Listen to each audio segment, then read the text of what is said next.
आज की कहानी का नाम है बहू कमाए या रोटियां बनाए। ये क्या बहू, कैसी रोटी बनाई है? एक भी फूली नहीं है, ढंग से सिकाई भी नहीं हुई है और गोल भी नहीं है। 28 की हो गई हो और रोटी बनाना तक नहीं आता है। मैं तो 8 साल की उम्र से रोटी बना रही हूँ, एकदम गोल और फूली हुई रोटी बनाती हूँ। तेरे ससुर जी तो एक कौर भी नहीं खाएंगे। खाने से ही मतलब नहीं है, रोटी की कुछ सीरत भी होनी चाहिए। मेनका जी ने नई नवेली बहू कनिका को जोर से डांटा। कनिका के हाथ जो रोटी बना रहे थे एकदम से थम गए। अपनी सास से उसे इस तरह की प्रतिक्रिया की जरा भी उम्मीद नहीं थी। कनिका ने IIT किया था और अच्छी मल्टीनेशनल कंपनी में नौकरी करती थी। शुरू से ही पढ़ाई और अन्य गतिविधियों में सक्रिय रही थी। स्कूल समय में उसने काफ़ी इनाम जीते थे और वो एक मेधावी छात्रा रही थी। स्कूल से जब भी घर आती तो दादी कस्तूरी देवी टोक देती थी, अब तो बड़ी हो गई है, इसे रोटी बनाना तो सिखा और चूल्हे चौके का काम भी करवाया कर, नहीं तो ससुराल जाएगी और हमारी नाक कटवा देगी। यही सुनने को मिलेगा कि माँ ने कुछ सिखाया ही नहीं। हमारी बरसों पुरानी इज्जत का क्या होगा? बेटी घर का काम निकालती है या रोटी घर का नाम करती है? माँ जी, अभी वो छोटी है और उसे पढ़ाई और अन्य गतिविधियों से समय ही नहीं मिलता है कि वो रोटी बनाना सीखे। पहले पढ़ाई जरूरी है, रोटी तो बाद में भी सीख लेंगी। कनिका की माँ रश्मि उनको समझाती थी। आग लगे ऐसी पढ़ाई को, आजकल की लड़कियां बस पढ़ाई करती हैं, घर परिवार को चलाने के लिए रोटी भी जरूरी है। सुबह शाम पेट भरने के लिए रोटी चाहिए, पढ़ाई नहीं। कस्तूरी देवी चिल्लाकर कहती रहती थी। रश्मि सास की बात को अनसुना कर देती, क्योंकि रश्मि ने जीवन का एक ही लक्ष्य ठान रखा था कि उसकी बेटी पढ़ लिखकर अपने पैरों पर खड़ी होगी। वो भी तो सालों से गर्म नरम फूली हुई रोटियां बना रही है, उसे क्या मान सम्मान और इज्जत मिल गई है। सास ने उसका सदा ही तिरस्कार किया है। केवल रोटी बनाने से इज्जत नहीं मिलती है, लड़कियों को अपने पैरों पर खड़ा होना बहुत जरूरी है। सदियों से स्त्रियां रोटी ही तो बनाती आ रही हैं। स्त्री का जीवन एकमात्र उद्देश्य केवल रोटी बनाकर ससुराल वालों को खुश करना ही नहीं है। रश्मि रोज कनिका को कहती और उसे अच्छे से पढ़ाई करने की प्रेरणा देती थी। दादी कुछ कहती तो कनिका गुस्सा हो जाती थी, पर रश्मि उसे ये ही समझाती थी, जीवन में सफल होना है तो खुद को मजबूत बनाना होगा। लोगों और रिश्तेदारों की बातों को दिल पर नहीं लेना है। तुझे मानसिक संतुलन बनाकर अपनी पढ़ाई पर ध्यान देना है। IIT की प्रवेश परीक्षा पास करके BTech करना ही है। रश्मि कनिका का उत्साह बढ़ाती रहती थी। कनिका अपनी तैयारी में लगी हुई थी। एक तो स्कूल की पढ़ाई और प्रवेश परीक्षा की घंटों की तैयारी करती थी और कोचिंग क्लासेस जाती थी। कब सुबह से रात हो जाती थी कनिका को पता ही नहीं चलता था। वो थक कर चूर हो जाती थी। रातों को जागना और दिन भर इतनी मेहनत करती थी। एक दिन रश्मि की तबीयत खराब हो गई थी तो घर में खाना नहीं बना। कस्तूरी देवी तो बरसों पहले रसोई से संन्यास ले चुकी थी। उस दिन उन्होंने कनिका को खूब सुनाया, लड़की की जात है और तू रोटी भी नहीं बना सकती है।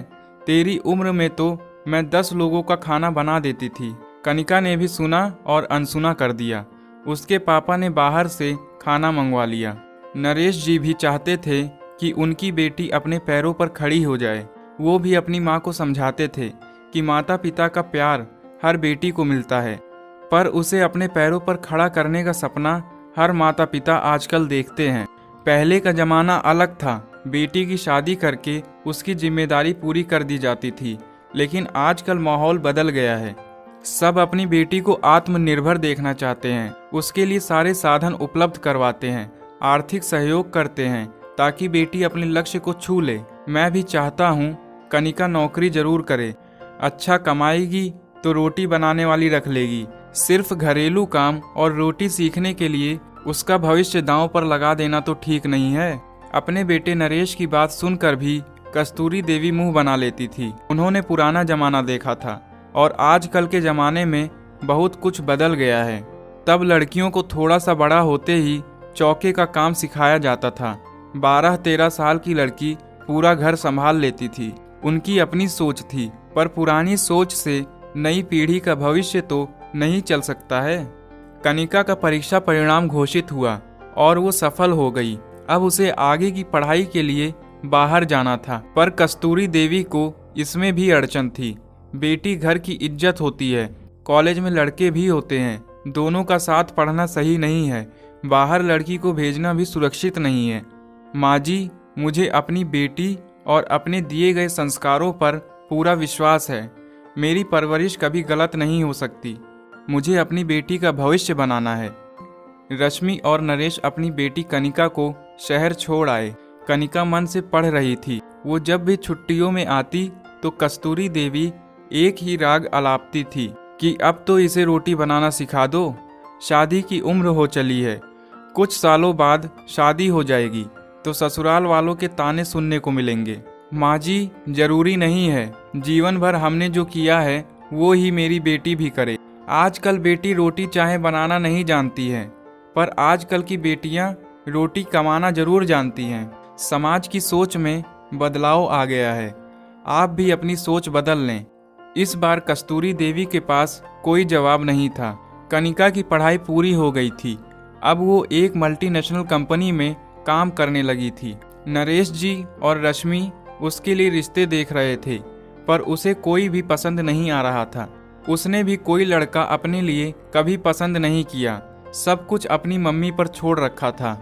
एक दिन रश्मि के पास मनीष का रिश्ता आया, जो उसकी दूर की बहन के ससुराल से था। रश्मि ने सब देखा तो उसे घर और वर पसंद आ गया।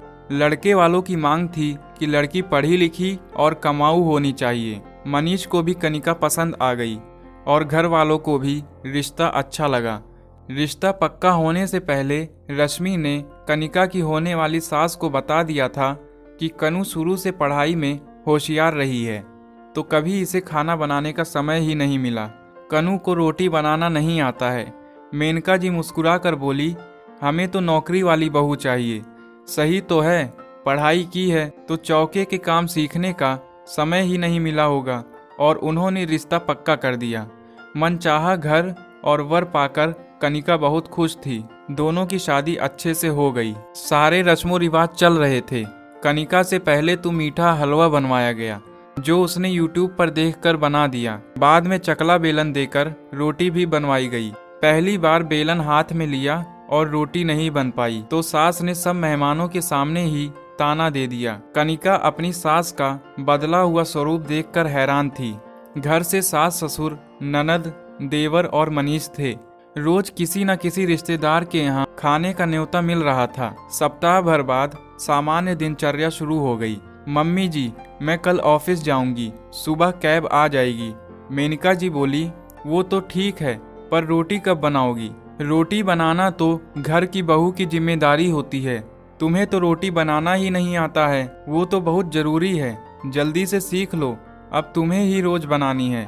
कनिका कहती है, मम्मी जी, मेरी मम्मी ने आपको पहले ही साफ साफ बता दिया था मुझे रोटी बनाना नहीं आता है। तब तो आपने कुछ नहीं कहा। आपको नौकरी करने वाली लड़की चाहिए थी और मैं नौकरी करती हूँ। ये क्या बात हुई? बहू रोटी भी फुलाए और नौकरी करके कमाए भी? दोनों काम तो नहीं हो सकते। मैंने रोटी बनाने के लिए पढ़ाई नहीं की थी। मुझे अपने पैरों पर खड़ा होना था, जीवन अपने हिसाब से जीना था। मैं उन महिलाओं में से नहीं हूँ जो सुबह 5 बजे उठकर पूरे घर का खाना बनाएंगी, ऑफिस में दिन भर काम करेंगी और थक हार कर जब घर आएंगी तो वापस रोटी बनाएंगी। मैं मशीन नहीं हूँ, उतना ही करूँगी जितना शारीरिक क्षमता होगी। क्या कहा? तुम तो आते ही मम्मी से जवान लड़ाने लगी। इस तरह कोई अपनी सास को कहता है क्या? भाभी, आप में जरा भी शर्म और लिहाज नहीं है। ननद मधु ने तेज आवाज में कहा। आपको मम्मी ने थोड़ा सा कह क्या दिया? आप तो बदतमीजी पर उतर आई। मधु, मैंने कोई बदतमीजी नहीं की है, बस अपनी बात रखी है। तभी कनिका मधु को देखकर बोलती है, मम्मी जी, आप चिंता क्यों कर रही हैं? अब मधु आ गई है तो आप खाना नहीं बनाओगे। मैं नौकरी करने बाहर जाऊंगी तो रोटी का काम मधु संभाल लेगी। अब इसकी कॉलेज की पढ़ाई भी पूरी हो गई है, 1-2 साल में इसकी शादी हो जाएगी। मेरी मम्मी ने तो रोटी बनाना सिखाया नहीं है, पर आपने तो अपनी बेटी को जरूर सिखाया होगा। कनिका की बात सुनकर मेनका जी और मधु दोनों अचंभित थे। जब मेरी बहू रोटी नहीं बनाएगी तो मेरी बेटी क्यों बनाएगी? ये काम तो बहू का होता है, तुम अपना काम मेरी बेटी पर नहीं थोप सकती। मेनका जी जोर से बोली। मम्मी जी माफ करना, 1-2 साल बाद जब मधु की शादी होगी तो वो भी बहू बनेगी, और आपके विचार से हर माँ का फर्ज है कि वो बेटी को कमाना भी सिखाए और फूली हुई रोटी बनाना भी सिखाए। आप भी अपना फर्ज पूरा तो करोगे, नहीं तो मधु की सास भी आपको ताना देगी कि आपने इसे रोटी बनाना नहीं सिखाया। कनिका ने बड़े आराम से कह दिया। मधु को रोटी बनाना नहीं आता था। मेनका जी ने उससे कभी रसोई का काम नहीं करवाया था। पढ़ाई पूरी करने के बाद वो भी नौकरी ढूंढ रही थी और उसके लिए भी लड़का देखा जा रहा था। अब बात अपनी बेटी पर आई तो मेनका जी की बोलती बंद हो गई। कनिका की बात का वो भी जवाब देती। कनिका गलत भी तो नहीं कह रही थी। मम्मी जी, बहू को कहना बहुत आसान है, बहू की माँ को ताना देना हर सास अपना जन्म सिद्ध अधिकार मानती आई है।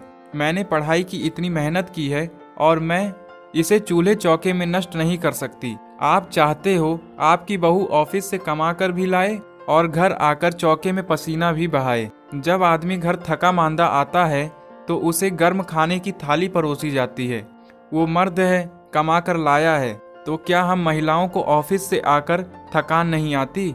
हमसे ये उम्मीद क्यों की जाती है कि हम कमा कर भी लाएं और आते ही सबके लिए खाना बनाने में भी जुट जाएं?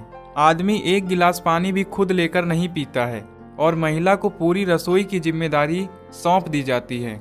मैंने एक खाना बनाने वाली से बात कर ली है, वो कल से सुबह का नाश्ता, दोपहर और रात का खाना बना देगी। खाना बनाने वाली को पैसे मैं अपनी सैलरी से दे दूंगी, क्योंकि मैं कमा रही हूँ। मैं रोटी बनाऊंगी तो नहीं, पर खाने वाली से बनवा कर आप लोगों को गर्म और फूली हुई रोटियां जरूर खिला दूंगी। कनिका के चेहरे पर आत्मविश्वास की चमक थी। मेनका जी और मधु देखते रह गए और कनिका पर्स उठाकर ऑफिस के लिए चल दी। दोस्तों, सदियों से स्त्रियां रोटियां बनाती आ रही हैं और अब वो अपने पैरों पर खड़ी हैं, तब भी उससे यही अपेक्षा की जाती है। समाज को अपनी सोच बदलनी चाहिए।